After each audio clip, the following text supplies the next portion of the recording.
ہمارے آقا سرکار مدینہ رحمت للعالمین صلی اللہ علیہ وسلم کے نام اقدس پر ہم دنیا والوں کو کھلاتے بھی ہیں اور ہم خود اللہ کے فضل سے کھاتے بھی ہیں۔ ایک بات اور سنا دیتا ہوں۔ ایک صاحب نے پوچھا، مولانا یہ فاتحہ کا آپ لوگ کھاتے، کیا یہ کھانے سے کچھ ملتا؟ میں نے کہا بھائی ضرور ملتا۔ بولے مول صاحب کیا ملتا؟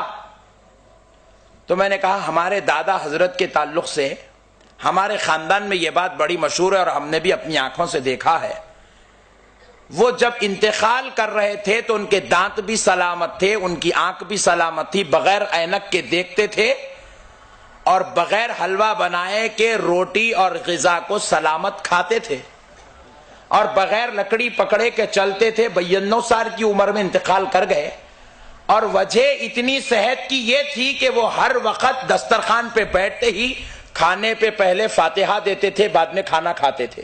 سبحان اللہ۔ اس کو سمجھ میں نہیں آیا، سمجھنے کے لیے آپ کو میں نے بتایا عقل کی ضرورت ہے۔ اب آپ کیا کیا سمجھتے ہیں سمجھتے چلیے، میں تو کچھ نہیں کہہ رہا ہوں اپنی زبان سے۔ پیارے بزرگوں اور دوستو، نہیں سمجھ میں آئی تو میں نے چاہا کہ بھئی اور تھوڑا ٹرانسلیشن ذرا تفصیل کر دی جائے۔ میں نے کہا بھائی آپ کے گھر میں کسی انسان کو ہارٹ کی پرابلم ہوگی؟ بولے ہاں ہے نا مول صاحب۔ میں نے کہا کسی کو کینسر کی بیماری بھی ہوگی، دور دور کدھر نہ کہیں کچھ نہ کچھ تو ہوگا؟ بولے ہاں ہے۔ میں نے کہا کسی کو کڈنی پرابلم بھی ہوگی؟ بولے جی ہاں ہے۔ میں نے کہا آپ کو بھی کبھی سر میں درد ہوا ہوگا، آپ کو بھی کبھی بخار آیا ہوگا، کبھی علیل تھے ہوں گے؟ بولے بہت زبردست تھا مول صاحب، اللہ کا شکر ہے بچ کے آ گیا۔ تو میں نے کہا ذرا بتائیے، جب آپ کے خاندان اور قبیلے والے بیمار ہوتے ہیں، چاہے وہ پرابلم ہارٹ کی ہو یا کڈنی کی ہو یا کینسر کی ہو، تو کیا لیتے ہیں؟ بولے گولی۔ میں نے پوچھا اتنی بڑی ہوتی ہے یا اتنی؟ بولے اتنی۔ میں نے پوچھا وہ کون سی کمپنی میں بنتی ہے؟ بولے جی پلا ریڈی۔ جی پلا ریڈی فارمیسی میں اتنی گولی بنتی ہے، اتنی کھا لیا تو ہارٹ کی پرابلم سالو، پیٹ گیسز سے پھل گیا، اتنی گولی ڈال لیا پورا نارمل ہو گیا۔ ارے واہ، پلا ریڈی فارمیسی میں بننے والی گولی کو خدا نے بنایا؟ بولے نہیں مول صاحب ڈاکٹرز بناتے ہیں۔ کیا باتیں کر رہے ہیں آپ؟ بولے ڈاکٹرز جو گولی بنا دے وہ انسان کو رات میں اگر کھا کر سو جائے تو بی پی کو نارمل، شوگر کو نارمل، دل کو سنبھالتے ہیں، خون کی دورانی کو برابر کرتے ہیں، کینسر کو بڑھنے نہیں دیتے۔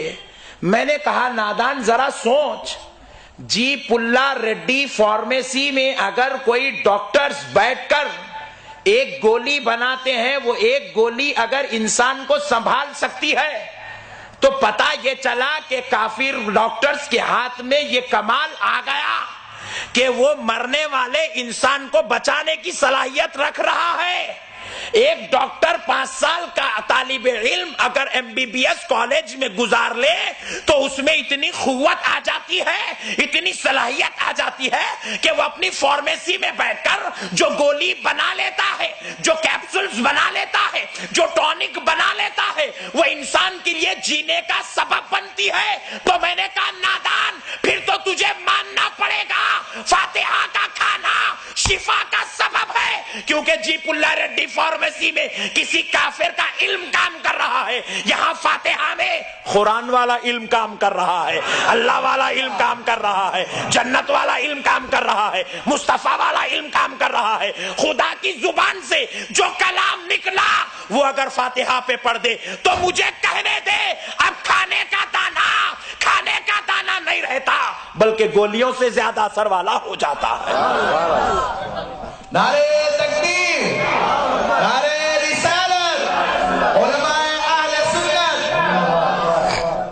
اس لیے پیارے دوستو فاتحہ دینے میں شرمانا نہیں چاہیے، فاتحہ دینے میں کبھی نہیں شرمانا چاہیے، کیونکہ وہ اللہ کا کلام ہے، اس کے اندر برکتیں ہیں، اس کے اندر رحمتیں ہیں۔ سورہ فاتحہ، پوری فاتحہ کو تو چھوڑ دیجئے، جلدی میں بھی ہو تو کم سے کم سورہ فاتحہ تو پڑھ لینا چاہیے۔ سورہ فاتحہ کے 20 نام مفسرین نے بیان کیے، 20 نام، کہ اس کو سورۃ الفاتحہ بھی کہتے ہیں اور سورۃ الشفا بھی کہتے ہیں۔ کہ یہ فاتحہ والی سورت کسی کھانے پر پڑھی جائے تو کھانا شفا بن جاتا ہے. پیارے بزرگ اور دوستو، کسی شے پر پڑھ دی جائے تو وہ شے شفا بن جاتی ہے. اگر کسی میں برکت کے لیے دکان کی اوپننگ ہو رہی ہے